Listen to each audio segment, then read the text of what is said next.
IP put together in generating this set of proposed protocols for ensuring appropriate responsibility. If I could ask you to move to the next slide, please, Andrew. Over the course of 2018, we convened about 50 national experts, which included prosecutors, police chiefs, academics, and advocates, and perhaps most importantly, families who lost their loved ones to police violence. The names of those lost lives will be heartbreakingly familiar to many of you. As you can imagine, simply bringing all of these folks to the table required a great deal of finessing because of the level of acrimony and heartache associated with this issue area. But through the development of relationships and also through partners like John Choi, we were able to persuade these families to come to the table with an eye towards generating actionable results.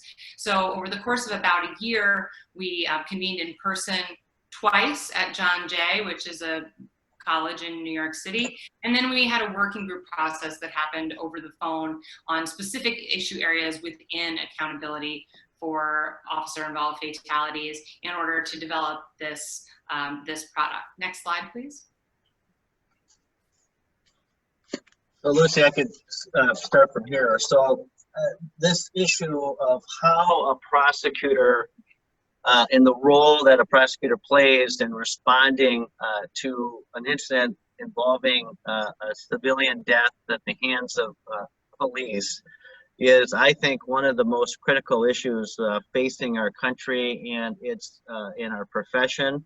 And if and when, if this ever happens to you where you have a high profile case involving in your community, in your state, and also potentially the nation and the world, the response and how you handle your role and thinking about your role is really, really important. I can't stress that enough. And I think for anybody who has been through a process like this, it is very much life-changing for everybody involved, including you as the chief elected prosecutor or maybe an assistant in an office who might be handling one of these cases. I can certainly say from a personal standpoint, it has changed me in so many ways, not only as a professional, but also as a human being. So as Chris mentioned, I am the elected prosecutor in St. Paul, Minnesota, representing St. Paul, Minnesota, as well as the surrounding suburbs on the other side of the river from Minneapolis, which are our twin cities. In the state of Minnesota, we had never prosecuted an officer for killing a civilian in the line of duty at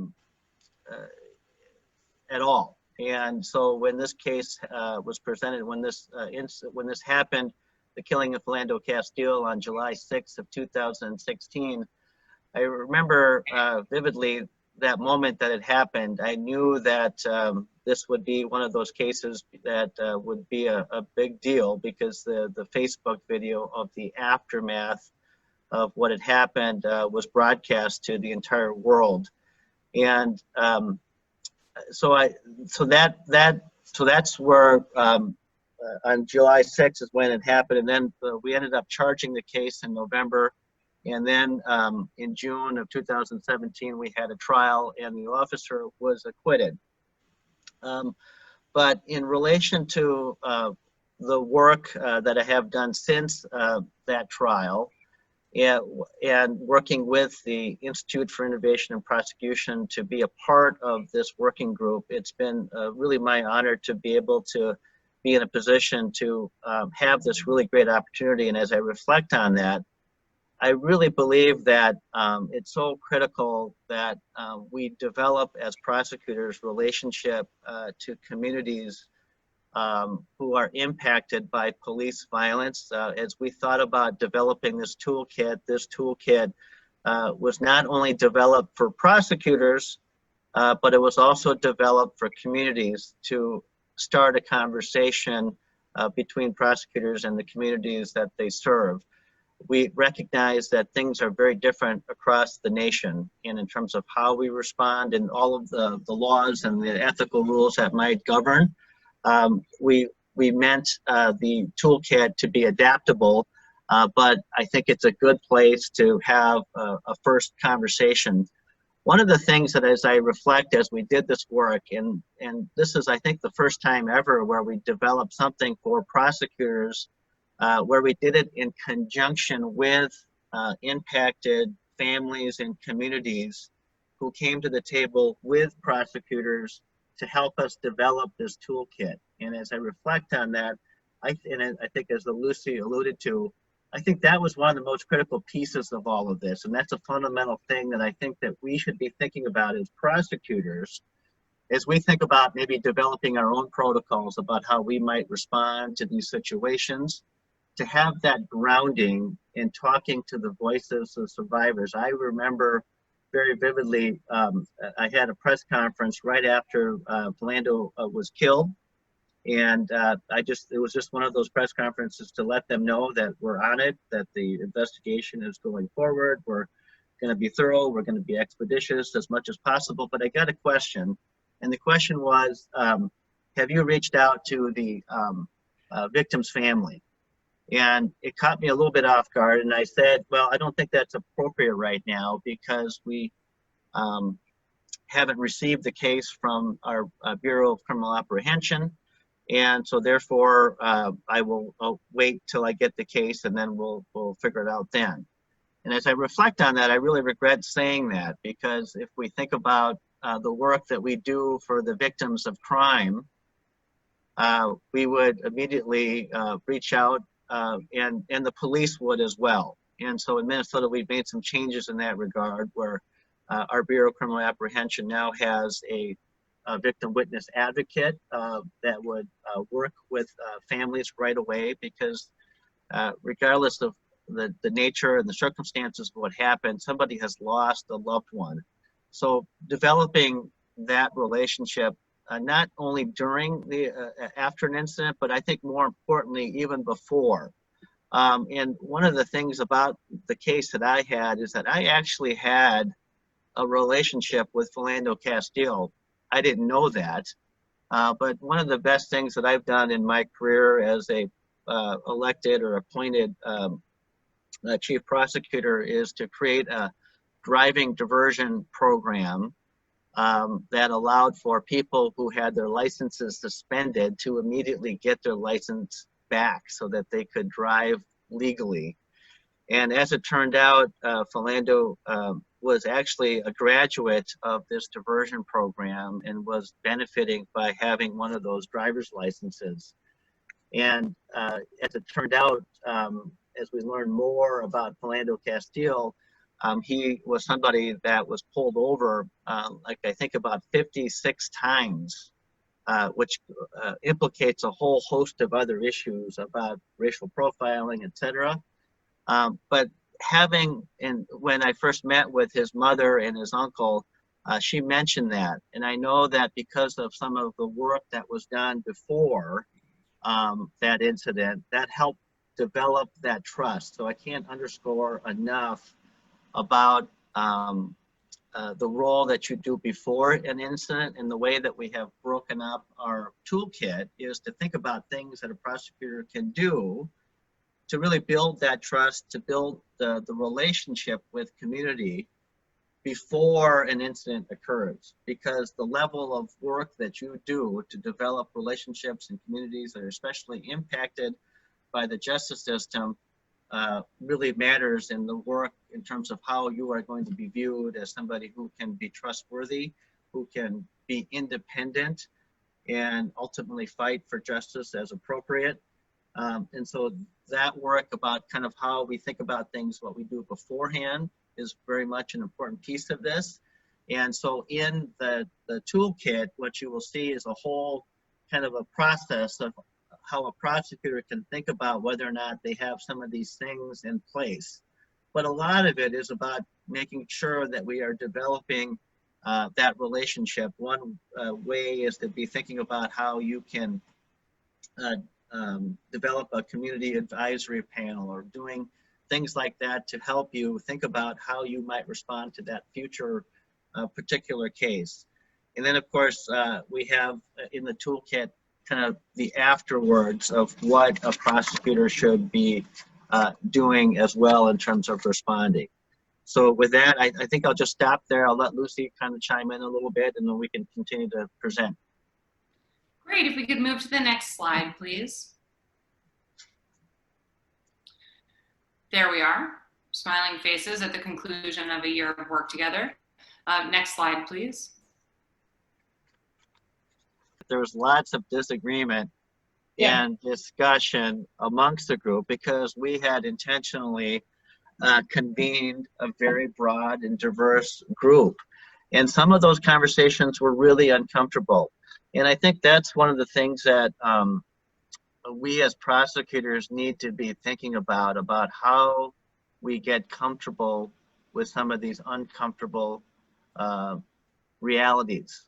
The reality is that, you know, many people across America, many communities distrust the prosecutor about whether or not we can be independent because of the working relationships that we have with police officers. And so we talked a lot about that, and there's many examples of things that are being done to address that issue. Like, for instance, in New York, I think officer-involved fatalities that don't involve a weapon or a gun are handled by the Attorney General's office.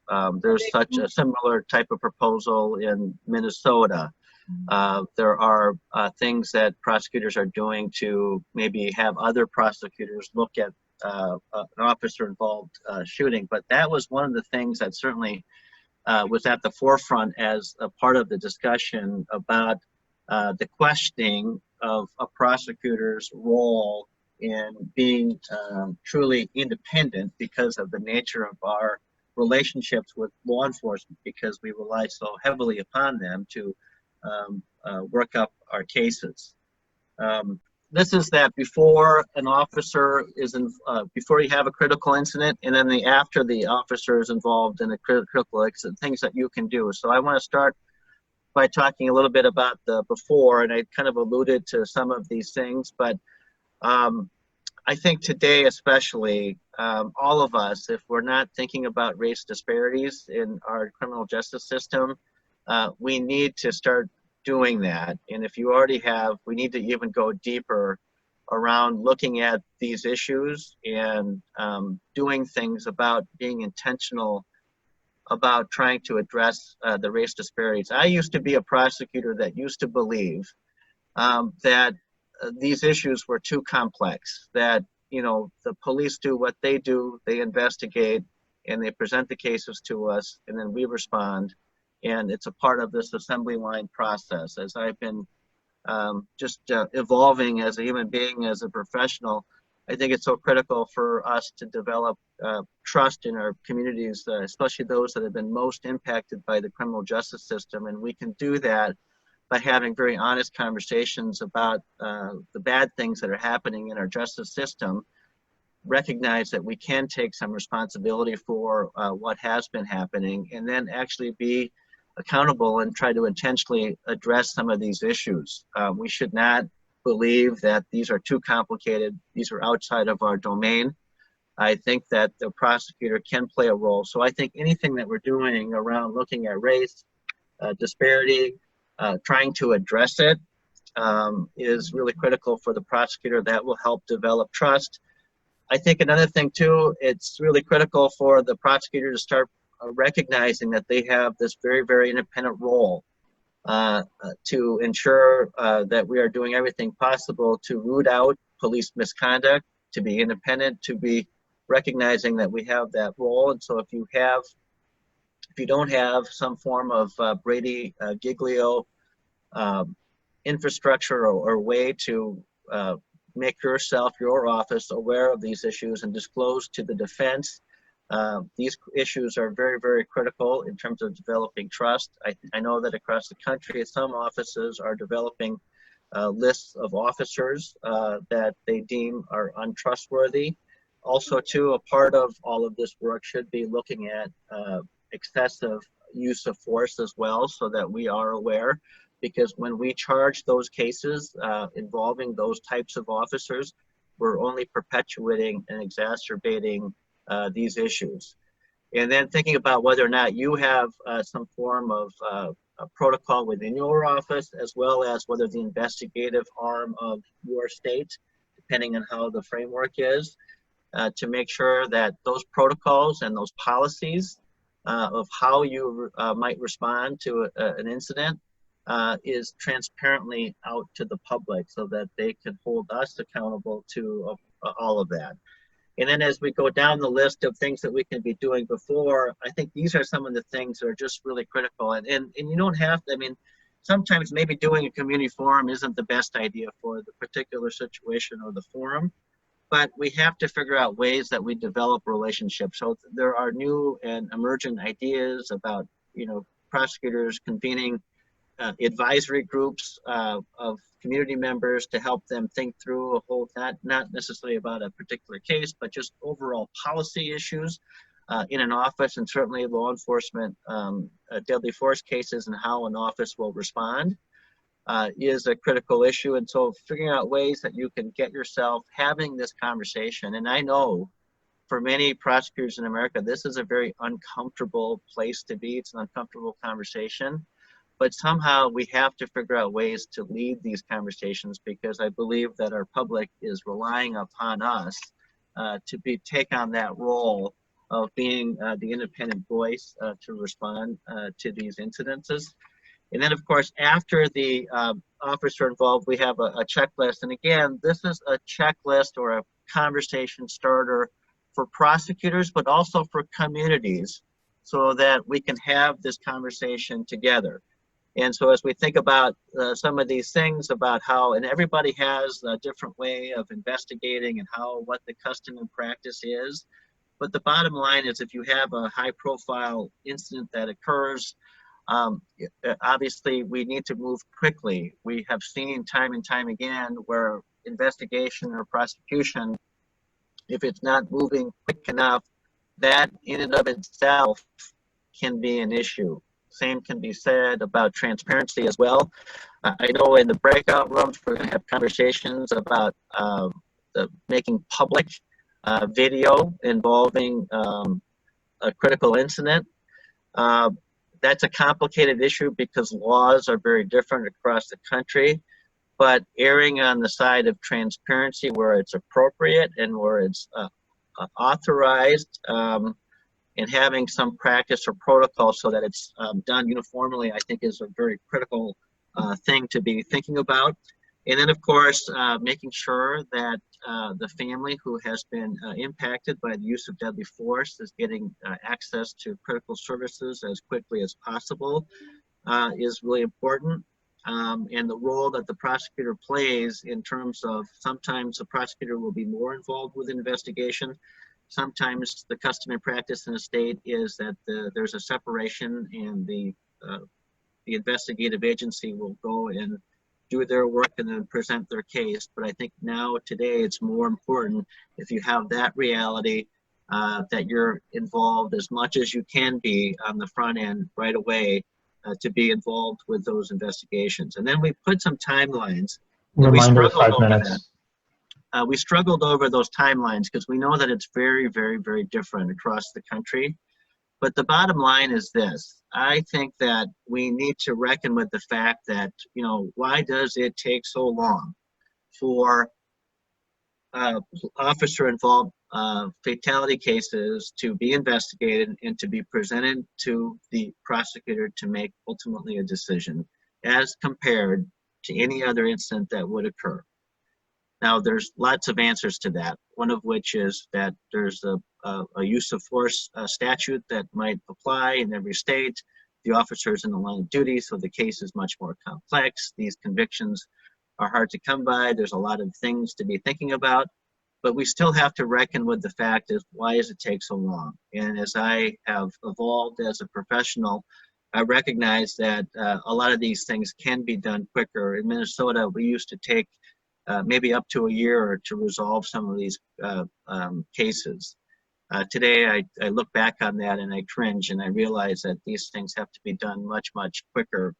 and all of us as prosecutors play a role in making sure that we should try to move the investigation and the decision along as quickly as possible, because put yourself in the shoes of the person, the family that has lost a loved one, or the officer.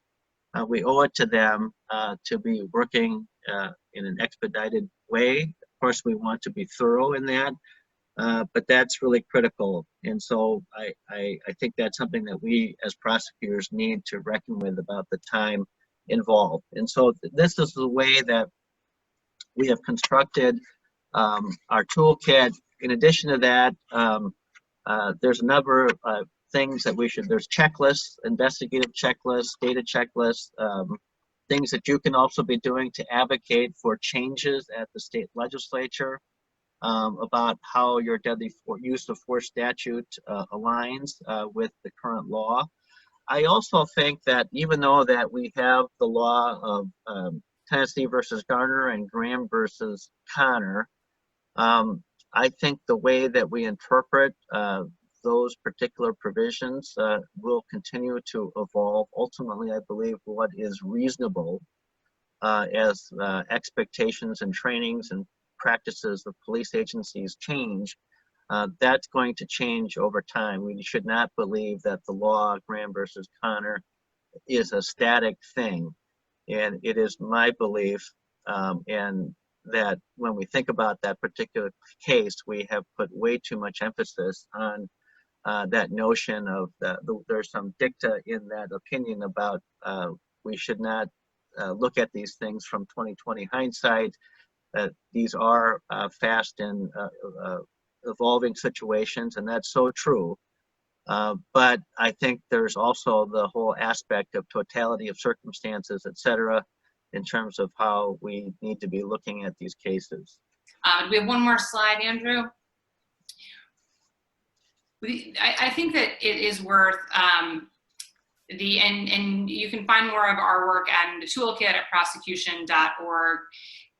I want to point to what Megan in Virginia said, and Andrew, you can feel free to take down the PowerPoint in the chat, which is that a murder case is a murder case, right? And it is absolutely right that we know how to do these cases as prosecutors. It is, and it should be no different here. You know, there's been a lot of conversation about the jurisdictional challenges and obviously what works best, say in New York State, where the Attorney General has jurisdiction as compared to in Maryland, where 2 counties switch, I think is really variable. But at its core, it is investigation like any other. And as an organization, the Institute for Innovation in Prosecution used this as a kind of precursor for the development of a subsequent area of work around procedural justice. And those materials and training resources are available on our website and are actually being updated to include a racial justice component, because much of what we took away from this work with the family members in particular was that it was a question of how they were treated as much as it was a question of the outcome. So as you think about these questions, I would encourage you to think about them expansively and incorporate them into your overall legal training philosophy, and that it be part of thinking about procedural justice, racial justice, and the other big picture values-oriented questions that you are trying to communicate to your line assistants, and by extension, trying to communicate to your community. Thanks very much, Chris, for letting us highlight this work. You all should be able to access it easily on our website, and I'm grateful for your time, and thank you to all of you for your service. John, do you have anything further you would like to add? No, other than just to say thank you for allowing Lucy and I the opportunity to present and to be a part of this convening, and just to say to all the prosecutors in America, our response matters, our independence matters, and how we handle these officer-involved fatalities is not just about how we handle them, but the stuff that we do before to develop trust and integrity with the communities that we serve. And I don't wish a high-profile type of officer involved shooting on anybody, because let me tell you, it is a very stressful time. But at the end of the day, if we just focus on kind of being sincere, being human about how we respond to these, we obviously have ethical and legal obligations that we have to uphold about our independence and how we ensure that there is fairness for everybody that's involved in the process. But don't stop being a human being. And I think it's most important that we recognize that we also need to be flexible in these particular situations. I think when I look at responses across the country where there is maybe more tension or maybe where there's a bad outcome in terms of how a case is handled, oftentimes I think it's because the prosecutor and the people that are a part of the response are being very inflexible, and they're trying to maybe handle things in a more mechanical manner. And it requires all of us to really kind of dig deep into our sense of justice in terms of how we think about how we do our work.